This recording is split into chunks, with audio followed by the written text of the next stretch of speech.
Françoise Pomaret, Oui. merci beaucoup d'avoir accepté de venir parler de Sing Me a Song à l'espace Saint-Michel. Donc le film, c'est l'histoire d'un jeune garçon qui d'ailleurs était dans le film précédent de Thomas Balmès qui s'appelle Happiness, Oui.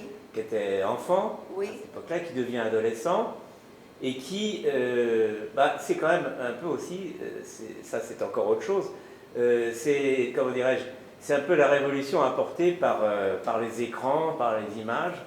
Il paraît d'ailleurs que la télévision est interdite au Bhoutan. Non, absolument pas.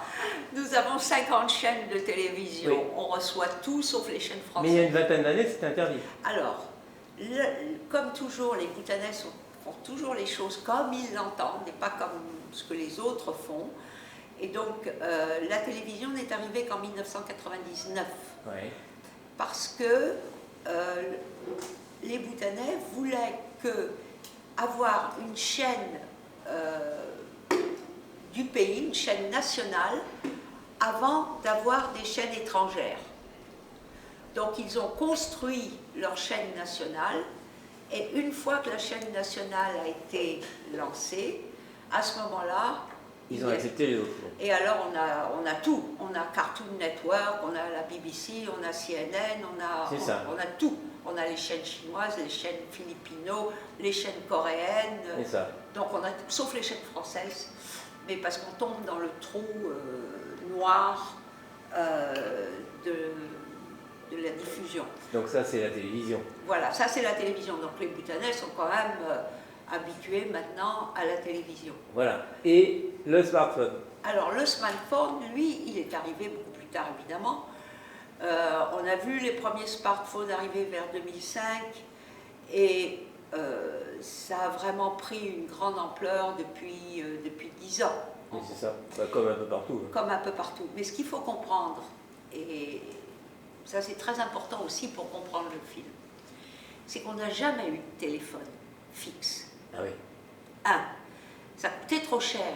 Donc à part à Thimphu et encore, ah oui. On avait un téléphone fixe avec la dame du téléphone. Il n'y avait, le téléphone était quelque chose de tout à fait inconnu.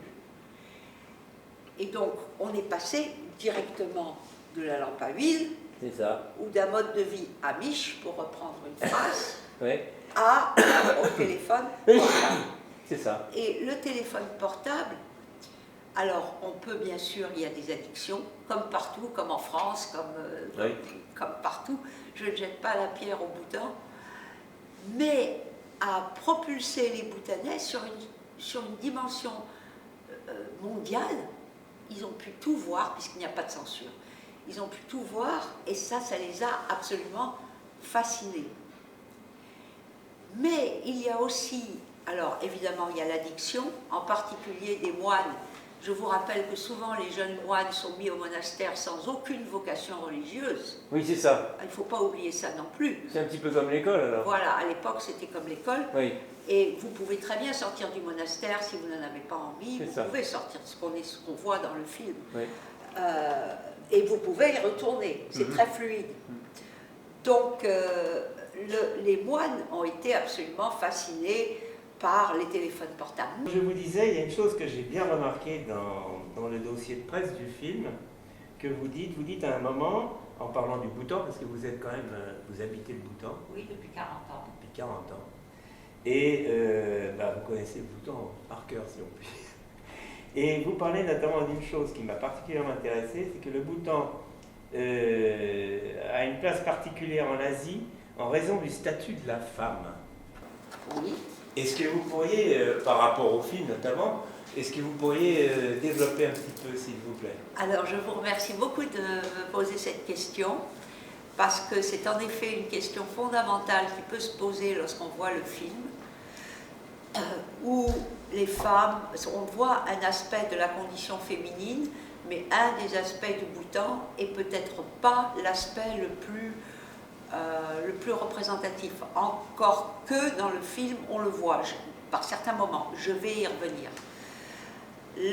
La position de la femme au Bhoutan est assez incroyable, surtout quand on voit les 2 pays ou les 3 pays qui l'entourent, c'est-à-dire le Népal, la Chine et l'Inde, où la place de la femme a toujours été quand même très minorée. Au Bhoutan, si on regarde la culture, les femmes, je ne dirais, sont pratiquement l'égale des hommes, dans le sens où elles prennent des décisions, bien sûr, dans la maison, mais ça, il y a beaucoup de pays où les femmes prennent des décisions dans la maison, mais il n'y a pas de position inférieure de la femme dans la société, c'est-à-dire qu'il n'y a pas de dot, par exemple, comme en Inde. On n'achète pas sa femme, ou on ne paye pas son mari. Il n'y a pas... La transmission des biens familiaux se fait par la femme, par la fille. Ah oui. Les maisons ou les champs sont donnés aux filles. Les garçons partent habiter chez leurs femmes. Donc la maison familiale ou la ferme familiale reste avec les femmes. Donc elles ont un acquis immobilier déjà. Ensuite, bon, l'histoire du nom, elles ne prennent pas le nom de leur mari, mais ça, au Bhoutan, les enfants ne prennent pas le nom des parents non plus, traditionnellement, donc ça se pense. Mais par exemple, les biens ne sont jamais en commun, et chacun garde ses biens. Et s'il y a une séparation, comme ça se fait souvent et c'est fait traditionnellement, ce n'est pas les écrans qui ont apporté les séparations, les séparations, chacun reprend sa possession et part, si vous voulez. Donc la femme peut travailler, la femme a ses comptes en banque, la femme prend des décisions, et il y a beaucoup de femmes chefs d'entreprise, de grosses entreprises, et pas forcément des entreprises, dirons, plus féminines que d'autres, comme les produits de beauté ou des choses comme ça. Non. Des entreprises de construction de barrages, des choses comme ça. Ouais. Donc, les femmes ont vraiment un poids très fort, en particulier dans le commerce, et également à la ferme, puisque souvent les hommes font un petit peu du petit commerce, ils partent pour faire du petit commerce de proche en proche, et ce sont les femmes qui restent à la maison et qui sont dans les champs. Donc la femme a vraiment une force, et il n'y a pas non plus, sauf quand on est très jeune, il n'y a pas non plus cette timidité qui peut s'exprimer par rapport aux hommes comme elle s'exprime dans d'autres pays d'Asie où les femmes ne parlent pas en face d'hommes, elles laissent l'homme parler. Non, au Bhoutan, une femme prend la parole tout à fait.